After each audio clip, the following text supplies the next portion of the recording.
Essas são imagens do Jack sendo abordado e imobilizado pela polícia após um escândalo em praça pública sobre o qual ele apareceu todo ensanguentado com cortes no peito e gritando com todo mundo. O caso é que ele próprio forçou essa captura. Na realidade, a irmã dele, Lily Romero, ela sim tinha sérios problemas mentais e no surto de um deles ela tentou se matar enforcada, o que a levou involuntariamente para o sanatório de Middleton. Desde que teve sua irmã internada, então, Jack parece ter descoberto que dentro do hospício havia uma medicação experimental que era utilizada nos pacientes e que os transformava em pessoas violentas, por assim dizer. Dessa forma, ele não estava conseguindo lidar com essa descoberta, mentalizando toda a provável tortura física e psicológica a que a sua irmã estava se submetendo pela experimentação do remédio ilegal que o sanatório inventou.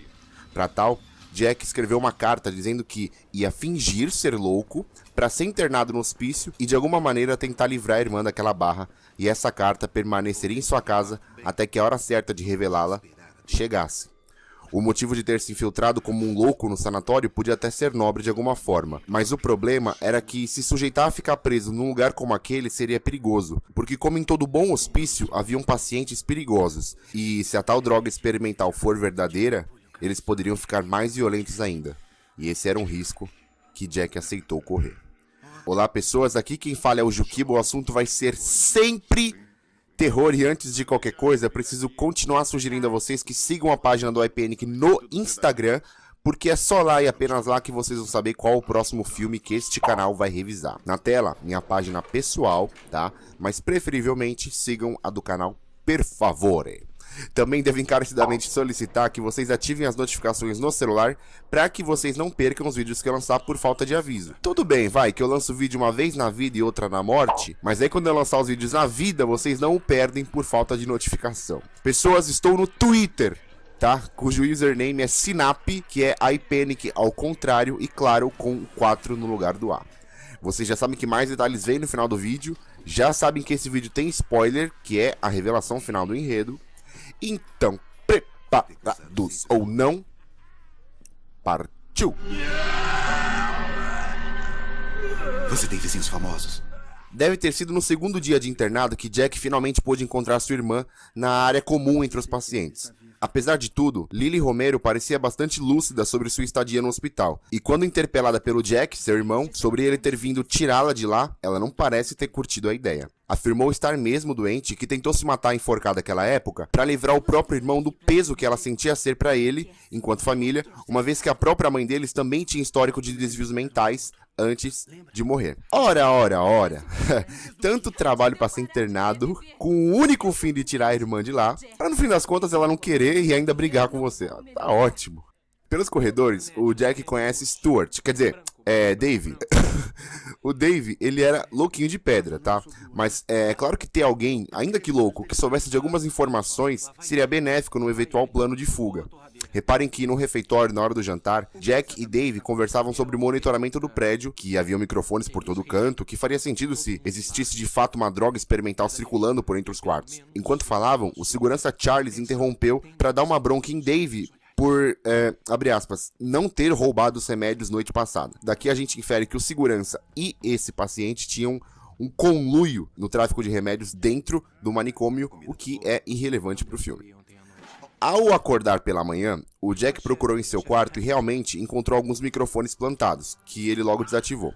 Um deles lhe causou um corte profundo no dedo, que a princípio não era de muita importância. O problema aqui, senhoras e senhores, é que logo em seguida ele precisou integrar uma terapia em grupo com alguns dos pacientes, mas um deles não parecia muito confortável ao observar o sangue pingando da mão de Jack.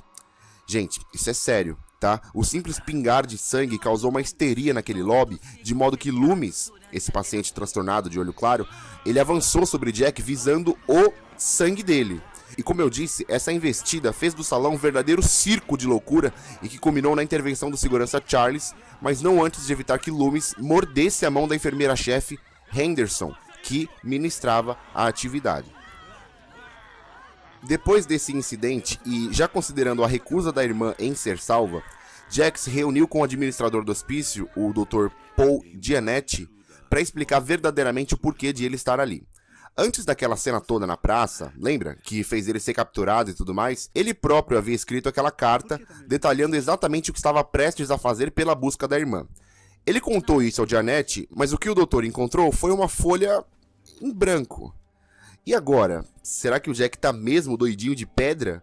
Ou será que o doutor manipulou a carta? Bom, até então, ninguém sabe. De todo modo, ele pediu ajuda de Dave para encontrar a irmã novamente na calada da noite no andar da solitária, tá? Uma vez que Dave tinha esse acesso noturno pelo acordo de remédios com o Charles. Com muito cuidado, Jack consegue rever a Lily, e dessa vez a conversa foi mais produtiva. Ela se desculpou pelo modo como agiu da primeira vez e aceitou a ajuda se o plano do irmão era tirá-la de lá, e confirmou que havia sim uma sala do diretor, uma espécie de laboratório de onde ela própria ouvia barulhos dos experimentos com a nova droga ministrada por Janet e sua assistente Vera Downing. O Jack então conseguiu ver a irmã, mas não tinha a chave para liberá-la da solitária naquele momento. Com o cartão de acesso furtado da segurança, ele conseguiu transitar por entre os corredores do hospício à procura da chave, mas encontrou exatamente o laboratório em que a medicação Orfeu era pesquisada nos pacientes de forma experimental.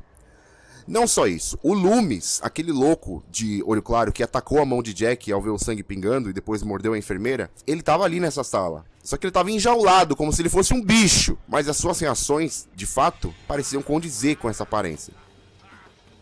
Nesse exato instante, Janet e Vera Downing entram nessa sala enquanto Jack se esconde. Eles voltam discutindo uma suposta reação viral do remédio Orfeu, que pode ter sofrido uma mutação genética, fazendo-o ser capaz de transmitir-se por saliva, que seria um risco enorme para um lugar fechado e insalubre pela natureza dos pacientes. Isso vai ser muito importante no momento oportuno, tá? Mas esse diagnóstico foi feito a partir de exames no próprio Loomis, que estava ali enjaulado.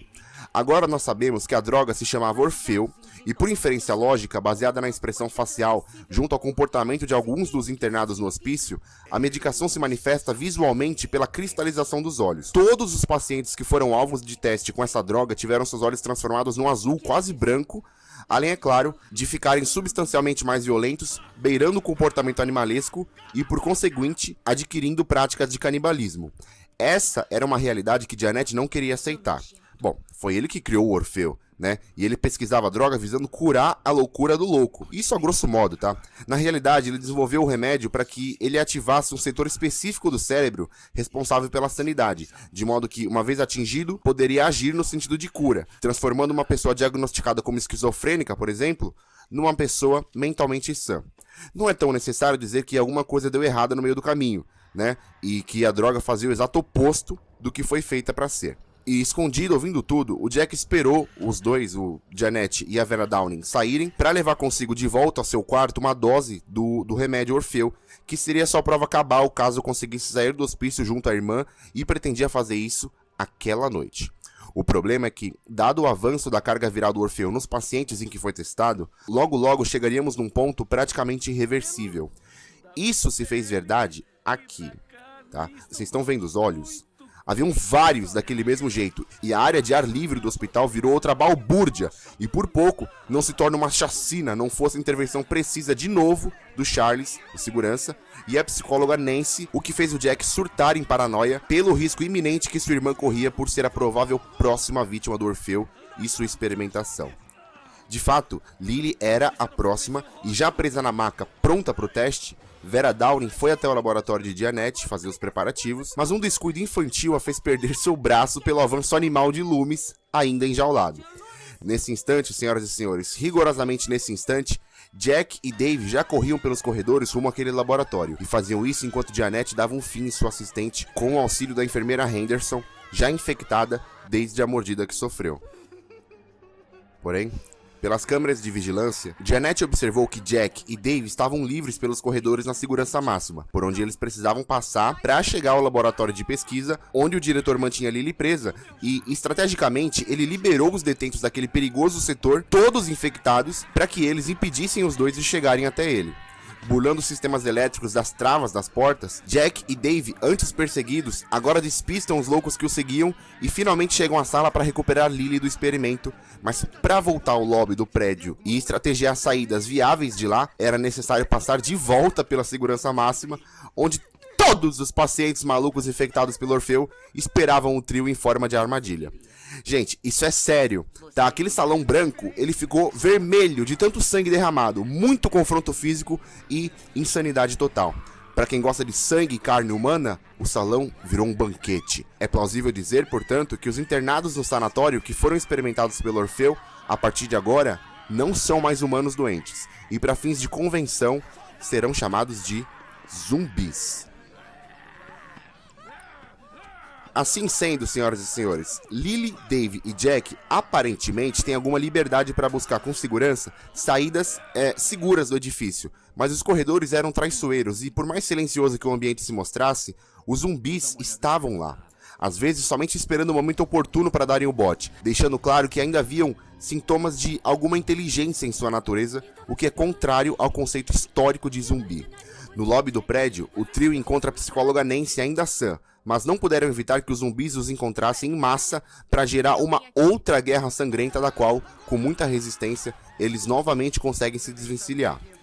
Jack e os outros encontram uma arma que Janet mantinha consigo em seu escritório. Na mesma gaveta que a carta supostamente vazia, a mesma carta que o diretor e a enfermeira Henderson tanto foram condescendentes com Jack, fazendo ele próprio duvidar de sua sanidade ao tê-la escrito ou não. A carta existia e foi capturada como ocultação de prova, tá? Justamente para mantê-lo preso ali. A enfermeira Henderson, mais louca que o Batman, ela confronta o quarteto em fuga para intervir nessa correria, mas não podia contar que um facão enorme atravessaria seu crânio, o que daria ao grupo tempo suficiente para fugir. De novo. No laboratório, eles encontram Vera Downing ainda viva, mas agonizando, presa à cama, sem braço e sem perspectiva. E em seus últimos momentos, orienta Jack, Lily, Dave e Nancy por onde eles poderiam fugir daquele hospício, uma vez que, por ser amiga íntima do diretor, ela certamente saberia de saídas secretas. Porém, senhoras e senhores, no afã de encontrar logo o local indicado, Nancy pôs os pés pelas mãos e teve seu pescoço dilacerado por uma outra enfermeira infectada, o que a fez dar adeus ao grupo e também à vida. Tensão, pessoas, tensão, porque o atraso lamentando a morte da psicóloga deu tempo necessário ao restante dos zumbis para alcançá-los, o que novamente gerava confusão e confronto, mas com o sucesso do trio ainda são que encontrou o caminho insinuado por Vera como passagem secreta ao quarto andar, onde ficava, tcharam, a ala de segurança máxima. Você deve se lembrar que nessa mesma sala, instantes mais cedo, houve um massacre que quase matou eles uma vez, e que agora apresentava-se como praticamente um açougue cheio de morte e sangue. Por sorte, a ameaça física naquela sala específica foi praticamente nula, mas no próximo cômodo que eles precisariam entrar, ali sim morava o verdadeiro perigo. Senhoras e senhores, Janet. Ainda paranoico com essa história de revolução na ciência através da pesquisa dele, ele aplicou em Dave, que estava distraído, um instrumento usado em lobotomia, gente, que era uma prática cirúrgica proibida desde os anos 50. Daquele momento em diante, Janet se gabava como especulador medicinal que planejava mudar os rumos de sua área através do Orfeu, e garantindo-se em sua soberba, foi facilmente derrotado por Jack em contra-ataque.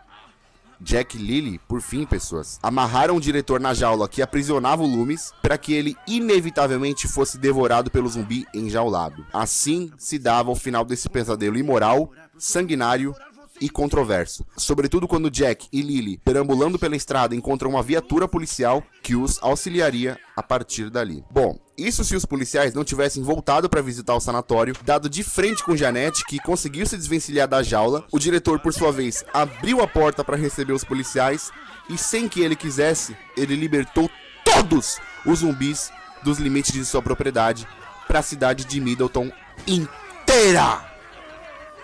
Insanatório, ou originalmente Insanitarium, ou Insanitarium, eu não sei falar isso. É um filme estadunidense de terror zombie, gore e psicológico lançado em 2008, produzida pela Benders Pink, distribuído pela Screen Games em parceria com a Stage 6 e com selo R de classificação indicativa. Ao IMDb, o longa registra uma média de 5, ou seja, nota azul, e uma aprovação ridícula de 29% no Rotten, que são parâmetros populares de avaliação. Aos bolsos da bilheteria, a produção arrecada estimados $3 milhões, mas não o suficiente para fazê-lo cair nas graças da crítica, que avalia o longa como regular para baixo, causando inúmeras contraindicações para quem espera uma produção que se assuma como séria, mas que de alguma forma diverte pela histeria sanguinária, lembrando clássicos filmes B e trash dos anos 70 e 80.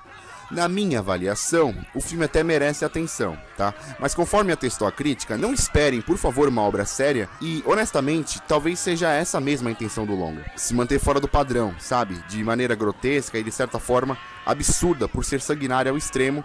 E se for esse mesmo caso, o filme é bom, mas não merece uma nota maior que 7. Se vocês gostaram do vídeo, por favor, cliquem em gostei e se inscrevam no canal para levá-lo adiante. Repassem aos seus amigos, principalmente aqueles que curtem filmes de terror, e fiquem na paz.